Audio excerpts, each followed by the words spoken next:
Icon star Allu Arjun arrest అవ్వడం, remand మీద జైలుకి వెళ్ళి ఒక రాత్రి అక్కడే ఉండి ఆ తర్వాత బెయిల్ పైన విడుదలవడం ఇదంతా మీ అందరికీ తెలిసిందే. అయితే అల్లు అర్జున్ ఏదైతే ఏ కేసు విషయంలో అయితే పుష్ప 2 రిలీజ్ సందర్భంగా డిసెంబర్ 4వ తారీఖున ప్రీమియర్ షో ఏర్పాటు చేశారు.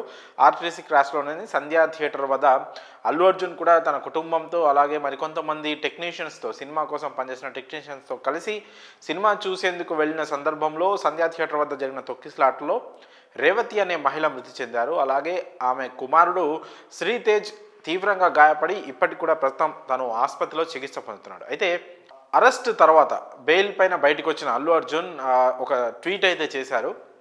శ్రీతేజ్ ఇలా జరగడం అంటే ఆ ఘటన జరగడం తీవ్రంగా బాధాకరమైన విషయమే, దురదృష్ట ఘటనే.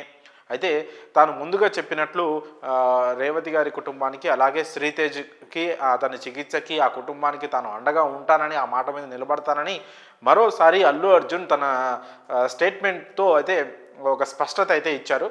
అయితే ఇందులో ఒక ఇంపార్టెంట్ విషయం తెలుస్తూ ఉంది. అదేంటంటే శ్రీతేజ్కి సంబంధించి అతని ట్రీట్మెంట్కి సంబంధించి ఒక చాలా ఇంపార్టెంట్ మెడిసిన్, ఒక ఇంజెక్షన్ డైరెక్ట్గా సింగపూర్ నుంచి ఇక్కడికి రప్పిస్తున్నట్లు తెలుస్తూ ఉంది. అయితే దానికి అయ్యే ఖర్చు మొత్తం కూడా అల్లు అర్జునే భరిస్తున్నట్లు కూడా ప్రస్తుతం ఒక సమాచారం అయితే అందుతూ ఉంది. సింగపూర్ నుంచి ఎంతో కాస్ట్లీ ఇంజెక్షన్ని తీసుకొచ్చి శ్రీతేజ్ కోసం ఆ ఇంజెక్షన్ని ఇక్కడికి తెప్పిస్తున్నట్లు కూడా సమాచారం అవుతుంది. సో అదంతా కూడా Allu Arjun and team follow up చేసుకున్నట్లు కూడా తెలుస్తుంది. అయితే బెయిల్ మీద బయటకు వచ్చిన తర్వాత అల్లు అర్జున్, చిరంజీవి అలాగే నాగబాబు వాళ్ళ ఇంటికి స్వయంగా వెళ్ళి కలవడం జరిగింది. అలాగే అల్లు అర్జున్ని ఆయన ఇంటికి వచ్చి చాలామంది సినీ ప్రముఖులు కలుస్తూ ఉన్నారు. అయితే ఈ ప్రాసెస్ ఇదంతా అయిపోయిన తర్వాత, ఈ పరామర్శలు ఇవన్నీ అయిపోయిన తర్వాత ఆయన అయితే శ్రీతేజ్కి సంబంధించి ఒక ఇంపార్టెంట్ ట్వీట్ అయితే పెట్టడం జరిగింది. ప్రస్తుతం ఈ కేసుకి సంబంధించి తన పేరు కూడా ఉండడంతో అయితే ఆ రూల్స్ ప్రకారం ప్రస్తుతం అయితే నేను శ్రీతేజ్ని అలాగే శ్రీతేజ్ కుటుంబ సభ్యులని అయితే కలవడానికి వీలు లేదని, కలవకూడదని న్యాయ నిపుణులు సలహా ఇవ్వడంతో ప్రస్తుతానికి తాను కలవలేకపోతున్నానని, కాకపోతే శ్రీతేజ్ చికిత్సకు కానీ వాళ్ళ ఫ్యామిలీకి అవసరాల గురించి కానీ నేను ఏదైతే మాట ఇచ్చానో దాని మీద నిలబడతానని కూడా అల్లు అర్జున్ మరోసారి స్పష్టం చేయడం జరిగింది.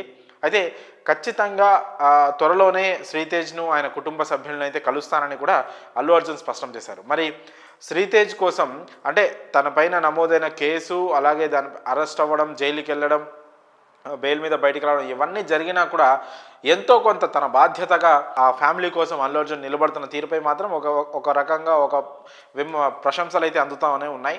మరి చూడాలి మరి అల్లు అర్జున్ శ్రీతేజ్ ఫ్యామిలీ కోసం ఎంతలా నిలబడతారనేది. మరి శ్రీతేజ్ అలాగే శ్రీతేజ్ ఫ్యామిలీ కోసం అల్లు అర్జున్ నిలబడుతున్న తీరు మాత్రం ప్రశంసలు దక్కుతానే ఉన్నాయి. ఒకవైపు ఎందుకు కలవలేదనే విమర్శలు కూడా ఉన్నప్పటికీ కూడా దానికి కేసులో తను ఉండడం వల్ల సాక్ష్యాలు కావచ్చు, అలాగే బాధితులు కావచ్చు, వాళ్ళతో ప్రస్తుతం నిందితుడిగా ఉన్న కారణంగా వాళ్ళని కలవకూడదు అనే ఒక రూల్స్ అయితే కొన్ని ఉంటాయి, న్యాయపరంగా కొన్ని చిక్కులు ఉంటాయి. వాటిలోకి పోదలుచుకోలేదు కాబట్టి ప్రస్తుతానికైతే కలవట్లేదు. కానీ త్వరలో ఖచ్చితంగా శ్రీతేజ్ని అలాగే అతను కోలుకున్న తర్వాత ఖచ్చితంగా శ్రీతేజ్ కుటుంబాన్ని అయితే ఖచ్చితంగా కలుస్తానని కూడా అల్లు అర్జున్ స్పష్టం చేయడం జరిగింది.